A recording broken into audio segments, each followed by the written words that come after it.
الصلاة والسلام على أشرف الأنبياء والمرسلين نبينا محمد وعلى آله وصحبه ومن سار على نهجه إلى يوم الدين وسلم تسليما كثيرا.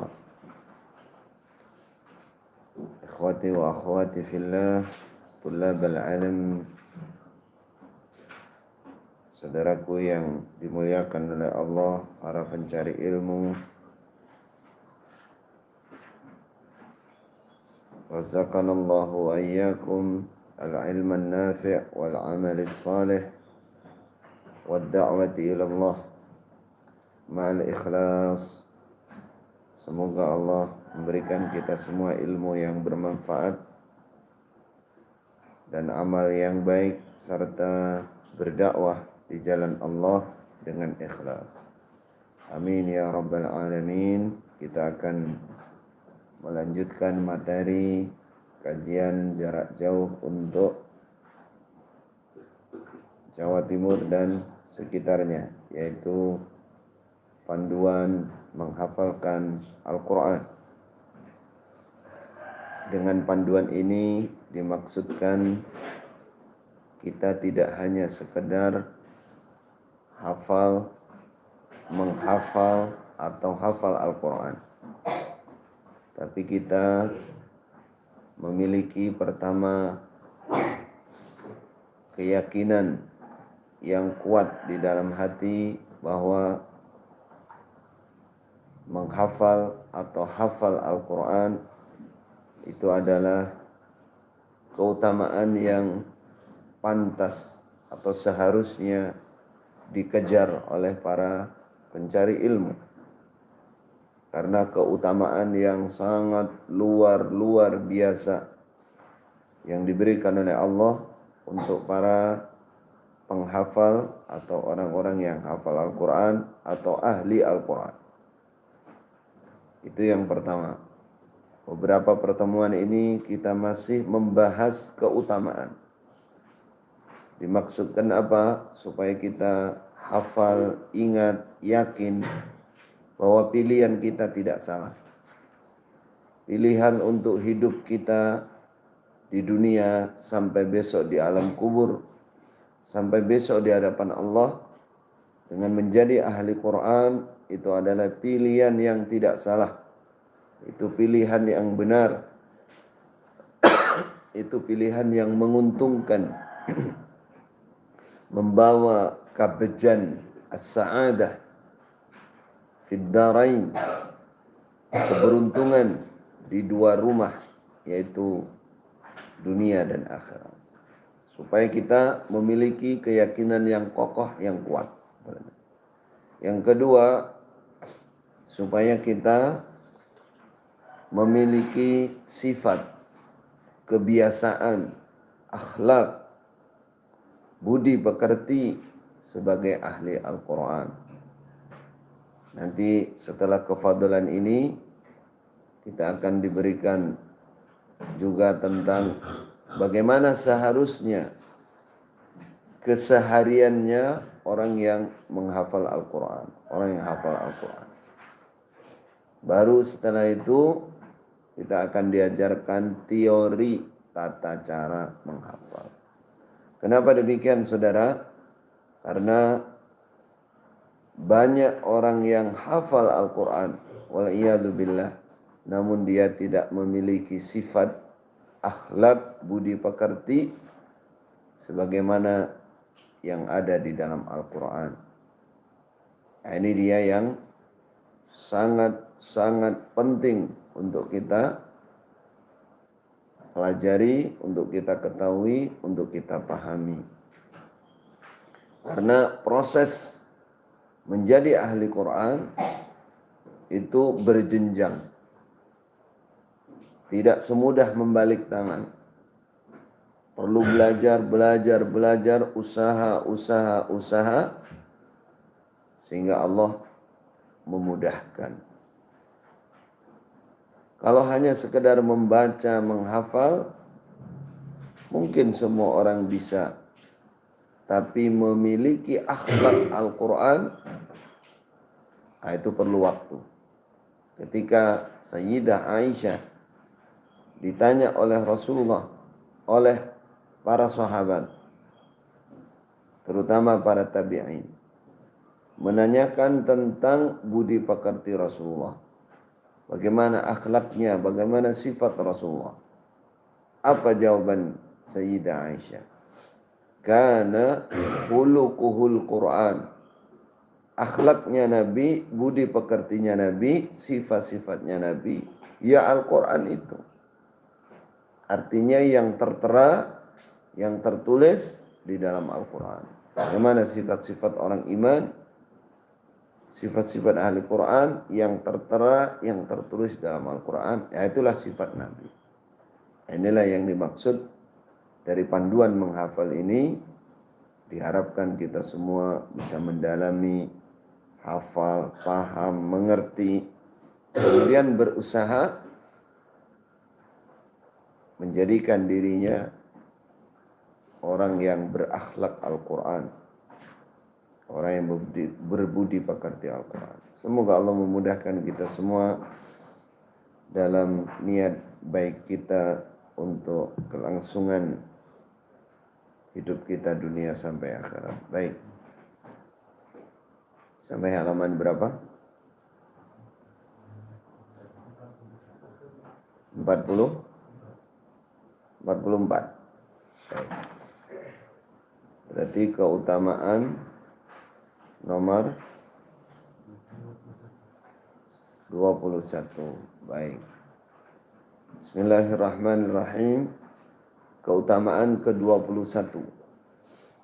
Membaca Al-Quran sama dengan berdialog langsung dengan Allah, dan paling utamanya bacaan.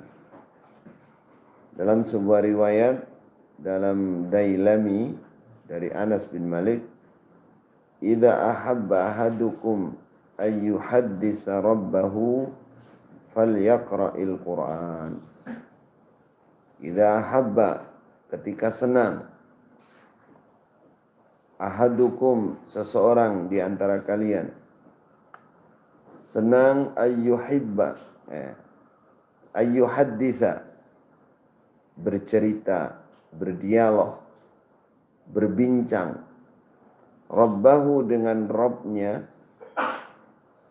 falyaqra'il Qur'an, hendaklah dia membaca Al-Quran. Siapa yang senang bercerita, berdialog dengan Allah, berbicara dengan Allah, hendaklah baca Al-Quran. Artinya apa? Orang yang membaca Al-Quran itu seakan dia sedang berdialog dengan Allah. Kenapa? Satu, karena Allah mendengarkan secara khusus, secara seksama, dengan perhatian penuh terhadap orang yang sedang membaca Al-Quran. Wa ma takunu fi sya'nin wa ma tatlu minhu min Qur'anin wa la ta'maluna min amalin illa kunna 'alaikum syuhudan il tufiduna fi.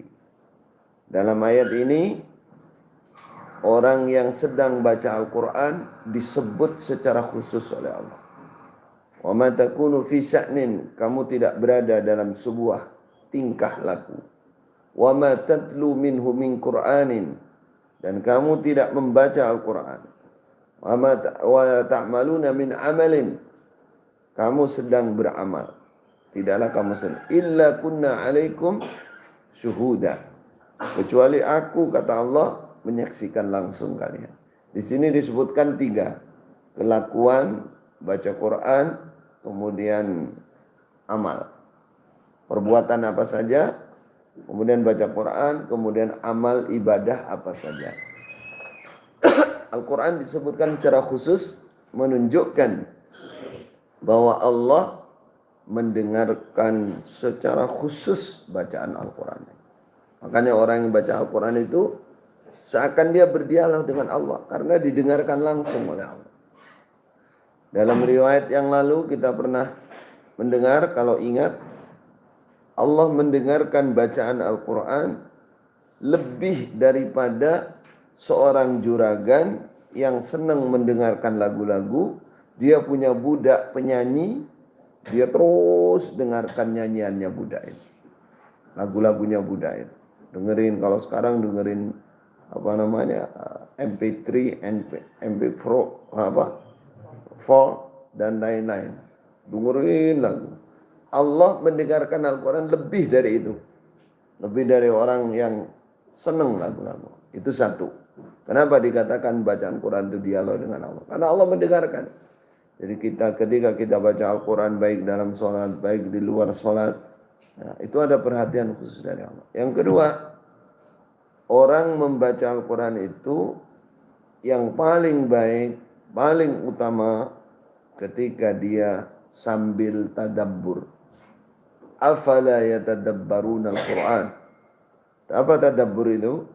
Tadabbur itu memahami isinya, dihayati betul, lalu seakan sambung dengan Allah, khusyuk ketika membaca. Misalkan Allah bercerita tentang surga, Allah bercerita tentang neraka dalam Al-Quran, Allah bercerita tentang keagungan Allah. Hati kita itu paham. Karena paham, seakan kita mendengarkan langsung dari Allah. Sehingga kita nyambung dengan Allah. Nah, karena itulah contohnya ketika Rasulullah membaca ayat rahmat, misalkan tentang rahmat Allah, tentang surga, beliau berhenti. Kalau baca surah panjang sholat malam, contohnya baca surah Al-Baqarah, ketika sampai di ayat surga, beliau berhenti, langsung minta kepada Allah. Ya Allah, berilah saya surga. Rahmati saya ya Allah. Berarti nyambung, seakan berbicara dengan Allah. Kalau ketemu ayat siksa, ayat ancaman, Rasulullah takut dan beliau mohon perlindungan. Ini penjabaran dari namanya seakan berbicara dengan Allah. Mafhum? Allah mendengarkan khusus, lalu kita yang membaca ini penuh dengan tadabbur, khusyuk, menghayati isinya dan nyambung. Nah, itulah sebaik-baiknya keadaan, sebaik-baiknya tingkah, sebaik-baiknya bacaan. Kalah semua itu. Zikir-zikir semua kalah. Ketika kita bisa baca Al-Quran dengan cara yang demikian tadi, seakan berdialog dengan Allah. Kalau Anda duduk dengan misalkan Bapak Presiden atau pemimpin yang adil misalkan, bagaimana kira-kira? Difoto, direkam, kemudian fotonya diperbesar, tempelin di tembok. Bangga apa tidak? Bangga. Orang bertemu pejabat, bertemu begini. Apalagi orang-orang yang suka cari muka itu.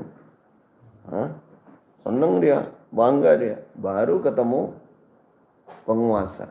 Bagaimana orang bercerita dengan Allah. Selalu duduk bersama Allah.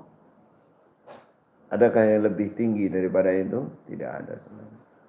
Namun di antara kita kadang-kadang tidak menghayati ini. Sehingga apa?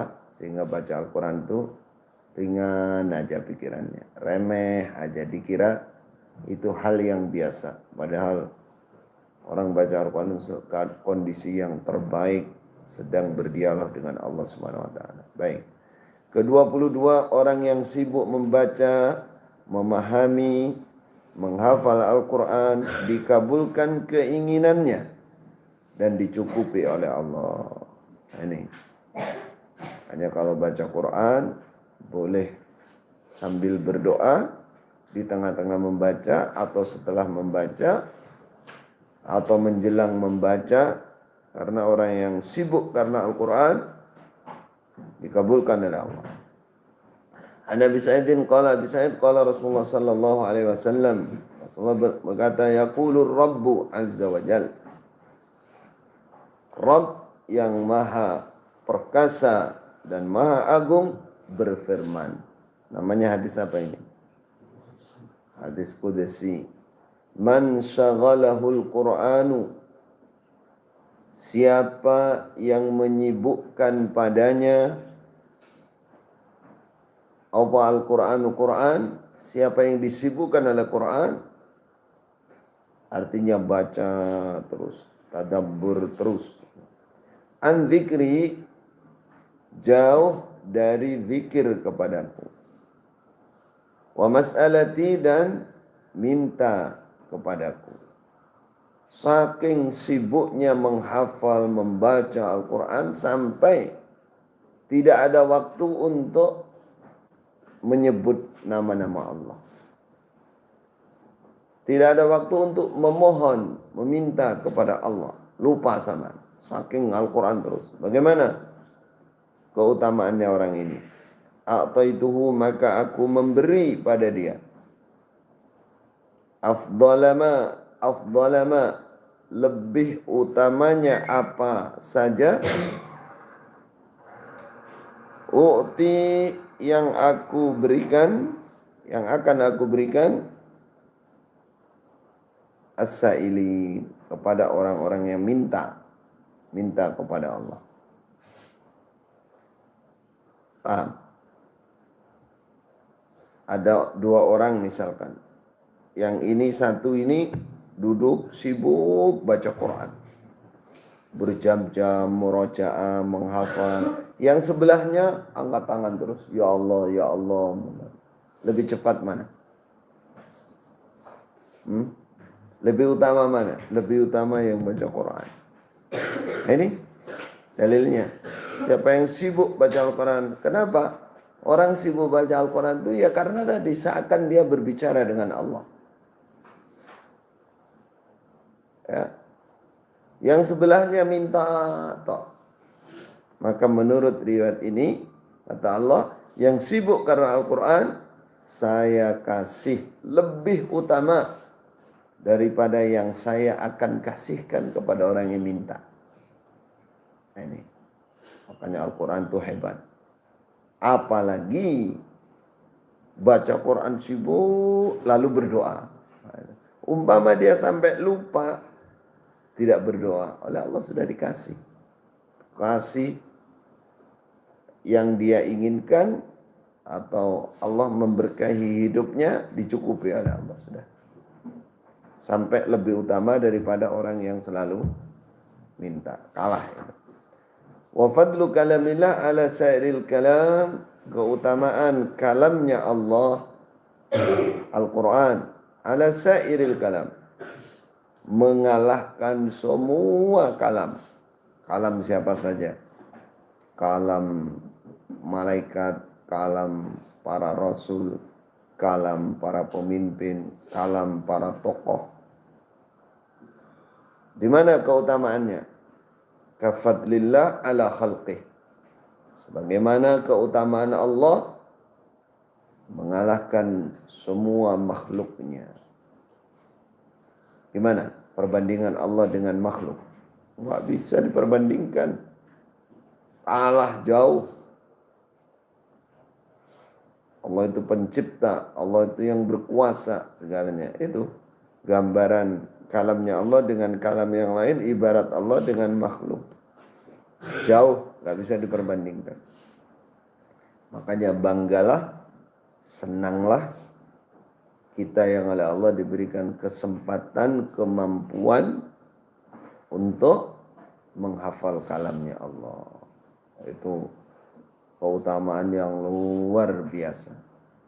Apalagi masih kecil, masih muda, ada kesempatan, ada kemampuan. Nah, kemampuan orang itu ya berbeda-beda. Ada yang cepat menghafalnya, tapi juga cepat hilangnya. Cepat ngapalnya, hilangnya cepat. Ada yang lambat menghafalnya, tapi juga lambat hilangnya. Lama, kuat. Ada yang cepat menghafalnya, lambat hilangnya. Nah, ini yang kita cari ini. Kalau bisa menghafalkan cepat, hilangnya lambat. Walaupun nggak patek murojaah tapi kuat hafalannya. Bagaimana caranya? Nanti di belakang akan diterangkan. Apa yang harus dihindari supaya bisa mendapatkan hal yang Demikian itu. 23. Hafal Al-Quran dapat mengobati hati yang keras, hati yang ragu, dan kurang keyakinan, kurang yakin, dan lain-lain. Dan lain-lain, DLL, dari penyakit-penyakit hati, serta dapat menambah keimanan. Batin kita itu saudara ibarat fisik kita. Fisik kita ini, badan kita kadang-kadang sakit. Ketempatan penyakit. Sama, hati juga gitu. Cuman kadang-kadang kita itu hanya fokus untuk mengobati fisik. Sedangkan penyakit hati tidak terobati.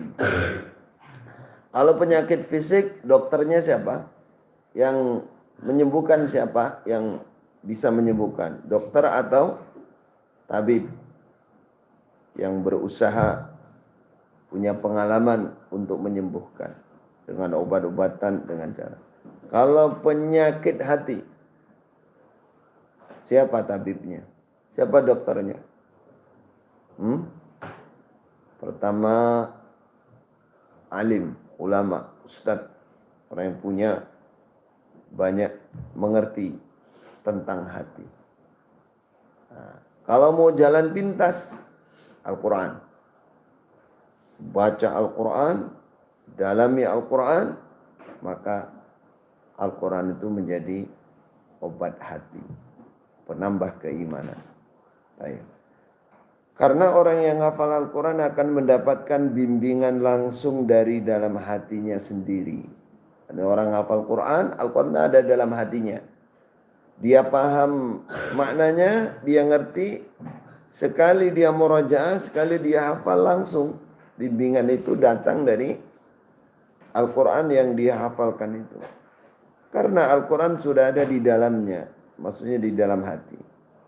Mana dalilnya? Ya ayuhan nas, qad ja'atkum, wahai manusia, sungguh telah datang pada kalian mau'izatun mir rabbikum. Mau'izah, apa mau'izah? Nasihat, peringatan dari Rabb kalian. Satu, mau'izah. Kedua, wasifa'un lima fis sudur, dan obat terhadap apa saja penyakit di dalam hati. Syifa yang kedua, sifat kedua. Yang ketiga, wahudan, dan petunjuk. Anda tahu ketika Anda dalam perjalanan ingin ke Jakarta atau ingin ke Surabaya, di situ ada papan bertuliskan arah Surabaya ke arah mana, panahnya kemana. Jakarta panahnya kemana. Sehingga kita tidak tersesat. Itu namanya apa? Petunjuk. Kalau sekarang ada Google Map namanya. Tunjukkan kita 2 kilometer lagi ambil arah kanan. Itu namanya apa? Itu namanya petunjuk. Al-Quran itu sifat yang ketiga, dia sebagai petunjuk, menunjukkan. Yang keempat, warahmatun, dan rahmat Allah. Rahmat Allah, kasih sayang Allah. Untuk siapa? Lil mu'minin, untuk orang-orang iman. Berapa sifatnya di sini Al-Quran? Ini Al-Quran maksudnya. Pertama, mau'izah, sebagai nasihat. Mau'izah dari Allah. Kedua, obat segala penyakit hati. 3, petunjuk, kita ditunjukkan. Keempat, rahmat. Adakah bacaan kalam yang punya 4 sifat seperti ini? Tidak ada, kecuali kalamnya Allah. Kalamnya Allah. Maka para ulama diantaranya Sayyid Al-Jalil di sini mengatakan, wa qala Sayyid Al-Jalil Dzul Mawahib wal Ma'arif Ibrahim Al-Khawas radhiyallahu anhu ta'ala, dia mengatakan dawaul qalbi khamsatu asya. Obat hati, tombo hati khamsatu asya, 5 hal. Tombo ati iku 5 lamongan iku 5 ing warnane. Warnanya ada 5. Apa itu? 1, qiraatul Quran bitadabbur, membaca Quran dengan tadabbur, dengan menghayati, memahami isinya. Memahami, dihayati. Apa cara Jawa? Maca Quran angen-angen sak maknane. Tombo ati iku 5 ngurane, maca Quran angen-angen sak maknane. Sambil diangan-angankan maknanya. Dihayati. Kedua, wa khala'ul batni. Yang diambil yang mana nih? Keutamaan tadi. Diambil yang pertama, tombo hati, obat hati. Obat penyakit hati.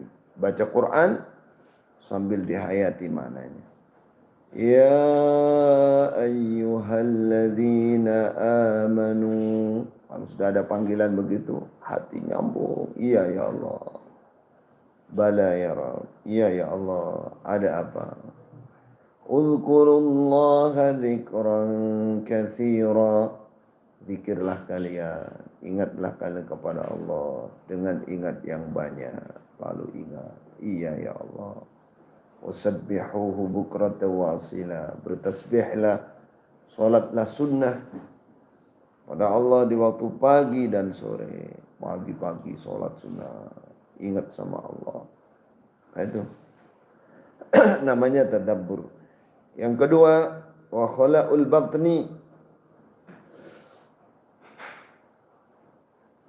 Apa? Khala'ul batni, kosongnya perut. Artinya tidak kekenyangan atau tidak terlalu kenyang atau tidak sering kenyang. Apa bahasa Jawanya? Ono saire iki. Maca Quran angen-angen sak maknane apa itu? Sapa sing ngapal? Weteng ingkang luwe. Bukan luwe. Kalau luwe itu tura-tura. Perut yang lapar. Kalau sudah manganai penggaweane, makan aja minum, makan minum. Perutnya apa? Enggak isi Quran, penuh makanan. Enggak terobati hatinya. Suka makan aja. Yang ketiga, wa qiyamul lail, bangun malam. Tangi wengi ingkang suwi. Bangun malam yang lama. Ngapain? Bangun malam yang lama maksudnya ngapain? Nonton bola? Duduk tok ngelamun, tulinan HP. Apa itu yang dimaksud? Bukan. Bangun malam maksudnya apa? Ibadah, baca Al-Quran, sholat malam, zikir. Nah, itu baru obat hati itu. Yang keempat, wattadarru'u indas sahar. Tadarru', merendah diri, khusyuk kepada Allah, mohon ampun kepada Allah indas sahar, di waktu sahur. Kapan itu? Waktu sahur? Sepertiga malam yang akhir. Tadarru' kepada Allah, sujud yang lama, ruku yang lama, jangan ngorok yang lama. Tadarru' kepada Allah, menghamba, mohon ampun, itu obatnya hati. Yang kelima, wa mujalasatus salihin. Mujalasah. Apa mujalasah? Jalasa, menemani duduk, selalu duduk bersama orang-orang yang soleh, bergaul, dekat, merapat kepada orang-orang yang soleh. Itu jadi punya obatnya hati nanti. Karena orang soleh nggak mungkin diam. Ketika melihat kita salah, pasti dia ingatkan. Karena dia orang soleh. Ketika kita ada apa-apa, kita ditolong, dibantu, didoakan. Itu orang-orang soleh. Apa? Cara Jawa apa ini? Wa mujalasatu salihin. Pergaulannya karo wong sing api-api. Wong api-api. Itu 5 obat yang menjadi obatnya hati, diantaranya adalah baca Quran dengan tadabbur. 24. Orang yang hafal Al-Quran selalu mendapatkan ilham-ilham yang baik. Maka diutamakan usulan dan pendapatnya dalam musyawarah. Orang hafal Quran, selalu baca Quran, ilhamnya itu baik. Kenapa saudara? Karena ilhamnya orang, pendapatnya orang itu sesuai dengan ilmu pengetahuan yang ada dalam dadanya, yang selalu ada dalam hatinya. Itu yang akan keluar. Ketika ditanya tentang apa, ya dia yang keluar yaitu apa yang dirasa dalam hatinya. Apa yang dia ingat. Kalau dia Al-Quran yang dia ingat, maka yang keluar Al-Quran. Nah, Al-Quran itu sumber kebaikan. Ada di Al-Quran. Kalau Al-Quran ada dalam hatinya, ketika orang ditanya bagaimana pendapat Anda tentang ini, ayatnya yang keluar. Ayat Allah, oh begini, Allah menerangkan begini, ayatnya begini. Nah, itu. Maka dikatakan paling baiknya pendapat. Nah, kalau orang itu pikirannya, ya, ilmunya ilmu pengetahuan umum, ya dia akan menyampaikan ilmu pengetahuan umum. Nah, kalau dia tukang sayur, hari-hari bersama sayuran, ketika ditanya, ya yang keluar sayuran. Sampai mendekati mati, ditalkin suruh baca la ilaha illallah, yang keluar apa? Tiap hari dia jualan sayur keliling. Yur. Yang jualan sate Madura, teh, sate. Sudah mau mati itu loh saudara. Dan nafasnya udah gitu. Ditanya, ayo nyebut. Yang tukang sayur sambil merem, yur. Itu keluarnya. Yang bakul sate tiap hari, teh. Mau begitu. Waliyadzubillah. Al-Quran. Ketika dia ditanya, semasa dia hidup, mendekati kematian, banyak begitu. Baca Quran. Al-Quran terus yang keluar. Nah. An Ibn Syabin haddatsani Abdullah ibn Abdullah ibn Utbah anna Abdullah ibn Abbas radhiyallahu anhuma qala. Abdullah bin Abbas semoga Allah meridai Abdullah dan bapaknya. Dia mengatakan, Qadima Uyainah ibnu Hisn ibnu Hudzaifah ibnu Badr. Datanglah seseorang namanya Uyainah bin Hisn bin Hudzaifah bin Badr. Fanazala ala ibni akhi. Lalu dia bertempat di rumahnya ibni akhi. Anak laki-laki saudara dia. Anak laki-lakinya saudara. Berarti apa? Di rumah ponakannya. Datanglah orang namanya Uyainah ke Madinah lalu bertempat di rumah ponakannya. Siapa ponakannya namanya? Al-Hur ibn Qais ibn Hisn. Wa kana minan nafar alladzina yudnihim Umaru. Ada siapa Hur, ya. Minan nafar termasuk golongan, yaitu alladzina orang-orang yudnihim Umaru, yang mendekatkan pada mereka siapa Umar. Artinya orang dekatnya Khalifah Umar. Hur ini termasuk golongan yang didekatkan oleh Khalifah Umar. Artinya dekat dengan Khalifah Umar. Siapa yang dekat dengan Khalifah Umar itu? Wa kanal qurra'u ashaba majlisi Umar. Ada siapa qurra? Siapa qurra? Jamaknya lafaz qari. Ahli-ahli Al-Quran. Ahli membaca Al-Quran. Ashaba majlisi Umar. Apa ashaba? Penghuni-penghuni majlisnya Umar. Tempat duduknya Khalifah Umar. Artinya teman dekat Khalifah Umar. Wa musyawarati dan ahli syura. Ahli musyawarah. Ahli dimintai pendapat. Pertimbangan oleh Khalifah Umar. Kuhulan orang-orang tua. Kanu ada mereka. Au subbanan. Atau anak-anak muda. Jadi zaman Khalifah Umar, orang-orang yang ada di Majlis Syura namanya. Kalau sekarang Dewan Pertimbangan, ya, yang selalu dimintai pendapat keputusan, itu adalah orang-orang yang hafidh Al-Quran, ahli membaca Al-Quran. Baik mereka itu orang-orang yang sudah tua maupun anak-anak muda. Yang sudah tua diantaranya Hur ini. Yang masih muda diantaranya Ibnu Abbas. Masih muda, pemuda. Khalifah Umar itu termasuk pemimpin Islam yang berhasil. Memimpin Islam. Memimpin rakyat.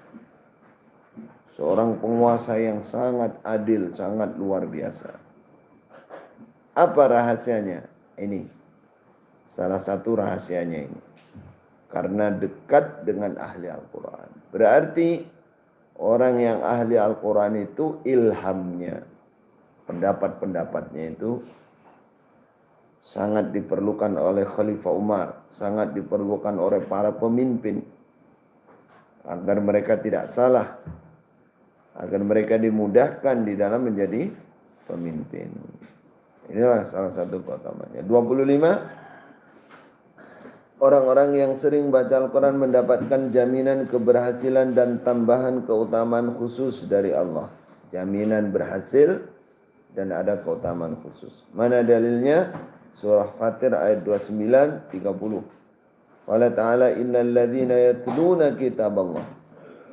Sungguhnya orang-orang yang membaca kitab Allah. Artinya ahli membaca. Kalau hanya membaca biasa, semua orang iman membaca. Tapi yang dimaksud di sini yang kontinu, yang ahli. Wa aqamus shalah dan menegakkan salat, wa anfaqu mimma razaqnahum dan menginfakkan apa yang kami rezekikan kepada mereka. Sirran wa alaniyah, baik samar maupun terang-terangan. Kadang infaknya samar, tidak ada orang tahu. Kadang terang-terangan. Yarjuna tijaratan lan tabur. Mereka orang-orang mereka berharap tijaratan dagangan lan tabur yang tidak akan rusak, tidak akan rugi.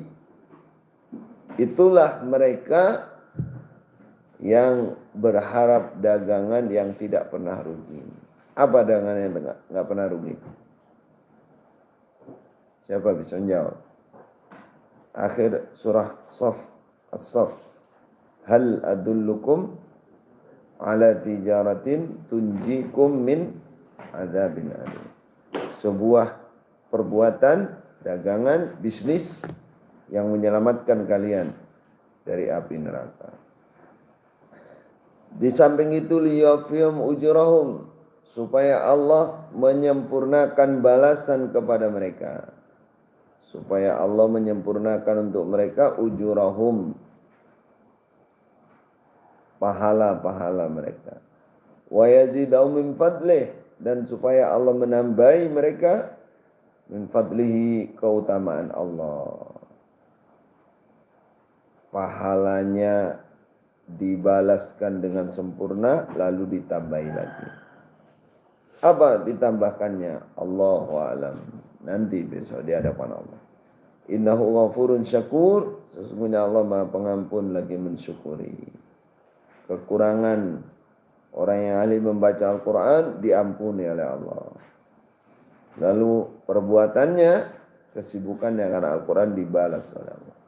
Balas kebaikan. 26. Orang-orang yang berkumpul membaca Al-Quran dalam masjid dituruni sakinah, ketenangan. Ya. Makanya banyak yang ngantuk. Apakah ketenangan itu ngantuk? Sakinah itu ketenangan hati.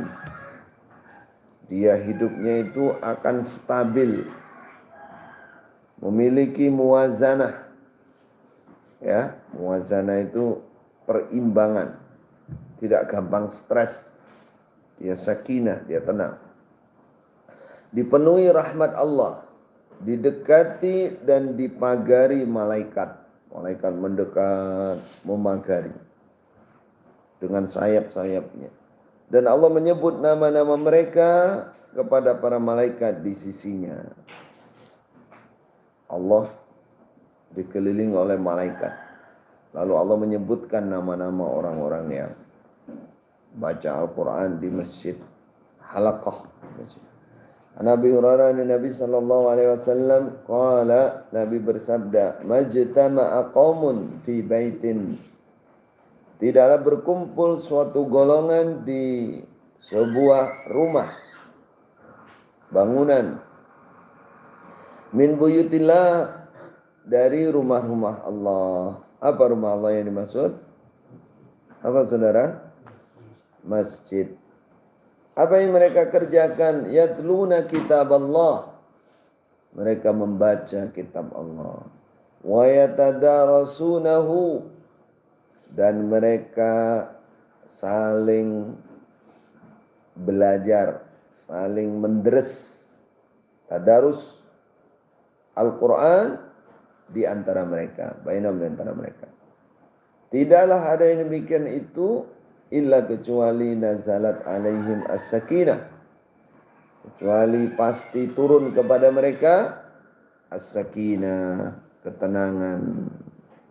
Allah menurunkan sakinah ke dalam hati mereka. Tenang. Ya karena oleh Allah dibikin hatinya itu seperti itu. Tenang, tidak gampang terpengaruh. Orangnya tenang, anteng. Wa ghasyiyatuhumur rahmah, dan rahmat menutupi mereka. Rahmat Allah. Wa haffatuhumul malaikah, dan malaikat mengelilingi mereka. Wa dzakarahumullah, dan Allah menyebut mereka nama-namanya fi man indahu, kepada orang di sisi Allah.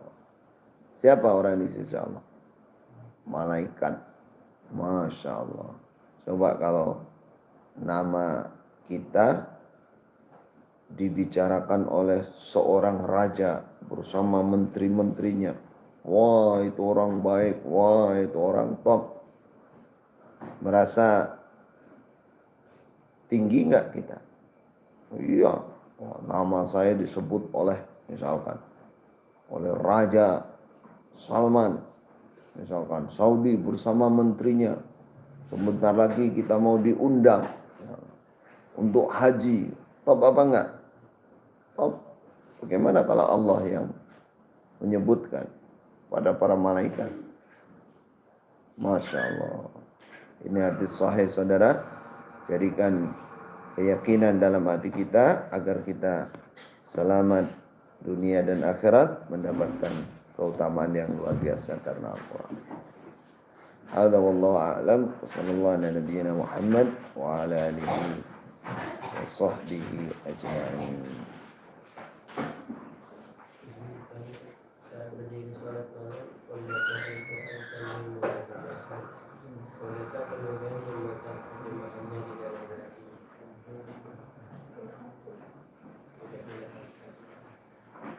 Salat malam membaca Al-Quran menggunakan mushaf boleh. membaca Al-Quran menggunakan mushaf. Adapun membaca maknanya di dalam hati sebaiknya dilakukan sebelum sholat. Jadi sebelum sholat ayat itu terjemahannya dibaca, ya, sehingga nanti waktu sholat kita sudah mengerti kesimpulannya. Bukan baca bahasa Indonesianya ketika sholat, enggak. Itu tidak ada sunnahnya. Baca itu maksudnya baca Arabnya ketika sholat sambil menghayati isinya. Makanya solusinya kalau belum bisa bahasa Arab, kalau belum paham, sebelum sholat dibaca dulu. Baca dulu, nanti dalam sholat baca bahasa Arabnya saja. Insya Allah itu lebih aman, lebih baik. Khalas? Ayakumullah. Barakallahu fikum. Assalamualaikum warahmatullahi wabarakatuh. Tafaddalu. Ibda' minar rijal. Ismi' bil ayah wal hadith. Alam.